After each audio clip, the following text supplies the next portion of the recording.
Hello everybody, welcome to in this video. आज की इस वीडियो में हम लोग डिस्कस करने वाले हैं ऑल कम्पिटिटिव एग्ज़ाम के मोस्ट इम्पॉर्टेंट जीके जीएस के क्वेश्चंस को हम लोग इस सीरीज में कर रहे हैं। अगर आपने अभी तक प्लेलिस्ट चेक नहीं की है तो प्लेलिस्ट को चेक कर सकते हैं और सभी की सभी वीडियो आपके लिए बहुत ज़्यादा इम्पॉर्टेंट है अगर आपके एग्ज़ाम में जीएस और जीके दोनों आ रहे हैं तब। ठीक है, जीएस और जीके दोनों मैंने एक ही प्लेलिस्ट में इसलिए रखे हैं ताकि आप लोग वहाँ पे जीके जीएस की तैयारी एकदम अच्छे से कर पाएँ। और यहाँ पे आप लोग अगर चाहोगे कि जीएस की प्लेलिस्ट और जीके की प्लेलिस्ट अलग अलग कर दी जाए तो मैं उसको भी कर दूँगा। ठीक है, अब आप लोग कमेंट करके ज़रूर बताएंगे जिससे मैं आपके लिए अलग अलग कर दूँ। ठीक है, वैसे मुझे लगता है आप लोग दोनों की चीज़ों की तैयारी एक ही साथ करोगे, इसीलिए मैंने दोनों चीज़ों को एक ही प्लेलिस्ट में रखा है। ठीक है, तो यहाँ पे हम लोग अब डिस्कस करने वाले हैं ऑल कम्पिटिटिव एग्ज़ाम के प्रश्नों की।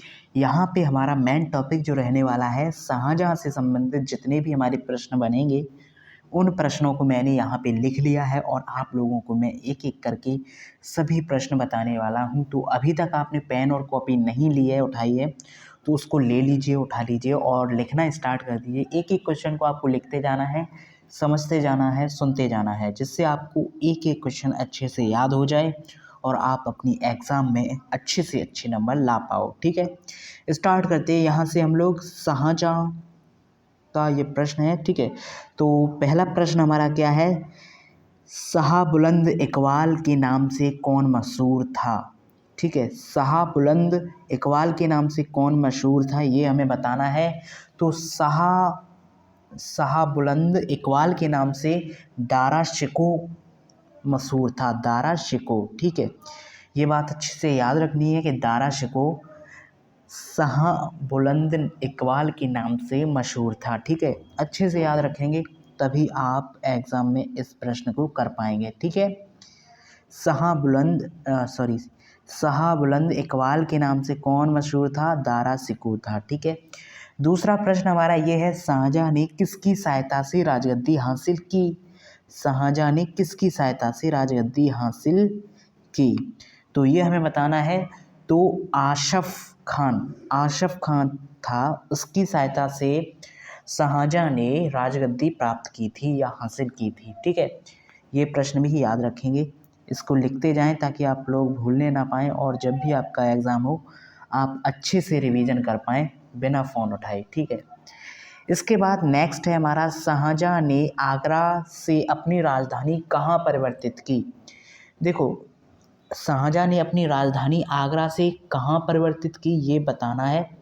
तो शाहजहानाबाद, ये पुरानी दिल्ली में है। ठीक है, शाहजहानाबाद ये इसका आंसर हो जाएगा। आपको अच्छे से आंसर याद रखना है, इस आंसर को लिख भी लेना है।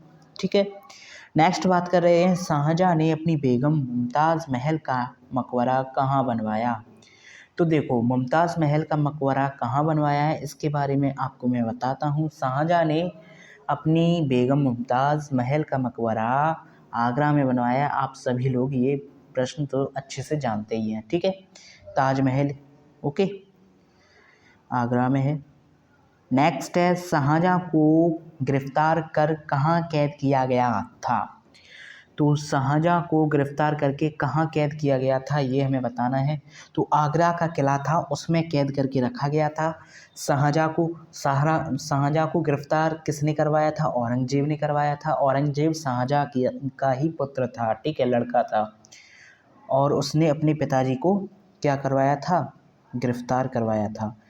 और कहाँ रखा था, आगरे के किले में रखा था। और आगरे के किले से ही शाहजहाँ ताजमहल को देखा करता था। ठीक है, ये बात तो आपको पता होगी, अगर नहीं पता थी तो ये बात भी आपको पता चल गई। ठीक है, नेक्स्ट है हमारा क्वेश्चन नंबर 6 है, शाहजहाँ को किसने कैद करवाया था। अभी हमने जाना औरंगजेब ने करवाया था। औरंगजेब शाहजहाँ का ही पुत्र था। ठीक है, नेक्स्ट है, शाहजहाँ के समय कौन सी जगह मुग़ल के हाथ से निकल गई। शाहजहाँ के समय कौन सी जगह मुग़ल के हाथ से निकल गई। कांधार जो थी वो मुग़लों के हाथ से निकल गई, यानी शाहजहाँ के हाथ से निकल गई थी कांधार। ओके, नेक्स्ट है शाहजहाँ के समय आने वाले फ्रांसीसी का नाम बताना है हमें। तो शाहजहाँ के समय में कौन सा फ्रांसीसी आया था, मतलब फ्रांसीसी भारत आया था, उसका नाम क्या है? उसका नाम है फ्रांसिस वर्नियर और टवर्नियर। ठीक है, फ्रांसिस वर्नियर और टवर्नियर। नेक्स्ट है शाहजहाँ के बचपन का नाम क्या था? तो शाहजहाँ के बचपन का नाम आप सभी लोग अच्छे से जानते होंगे, खुर्रम था। ठीक है, खुर्रम शाहजहाँ के बचपन का नाम था। नेक्स्ट है हमारा प्रश्न नंबर है 10, और ये प्रश्न क्या है? शाहजहाँ के दरबार में संस्कृत के कौन से पंडित मौजूद थे? शाहजहाँ के दरबार में संस्कृत के कौन से पंडित मौजूद थे?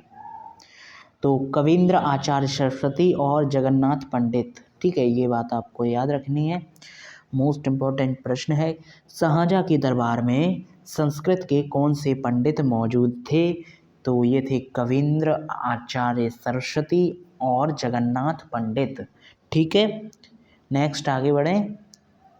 यहाँ पे है प्रश्न नंबर 11, शेर शाह के बचपन का नाम हमें बताना है। शेर शाह के बचपन का नाम क्या था? तो शेर शाह के बचपन का नाम फरीद खां था, फरीद खां। ओके, नेक्स्ट है शेर शाह की महानता का घोतक क्या है? ठीक है, शेर शाह की महानता का घोतक है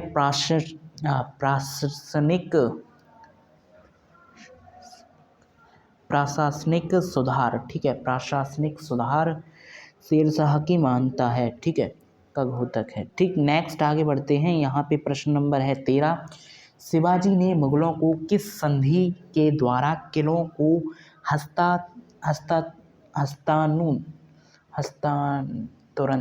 हस्तांतरित, एक ही वाक्य है ये। ठीक है, शिवाजी ने मुगलों को किस संधि के द्वारा किलों में हस्तांतरित किया? ये है पुरंदर में, पुरंदर। ठीक है, किस संधि में? तो पुरंदर संधि के द्वारा। नेक्स्ट है क्वेश्चन नंबर यहाँ पे 14 है, शाहजहाँ ने किस शहर में मोती मस्जिद बनवाई? तो मोती मस्जिद बनवाई आगरा में। शाहजहाँ ने मोती मस्जिद आगरा में बनवाई। ठीक है, नेक्स्ट आगे देखते हैं।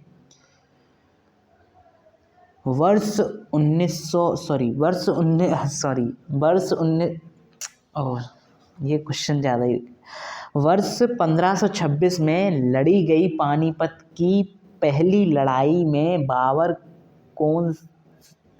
को कौन पराजित हुआ? बाबर ने किसको पराजित किया? ठीक है, बाबर से कौन पराजित हुआ? ठीक है, बाबर से कौन पराजित हुआ? तो इब्राहिम लोदी।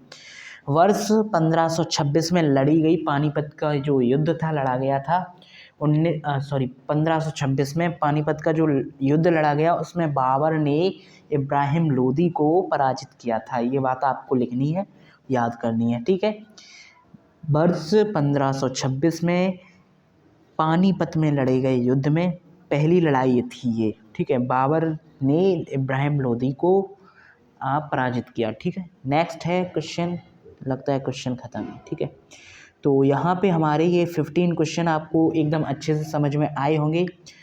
आई होप ये क्वेश्चन आपके लिए बहुत ही ज़्यादा हेल्पफुल साबित होंगे, आपके एग्ज़ाम में भी आए।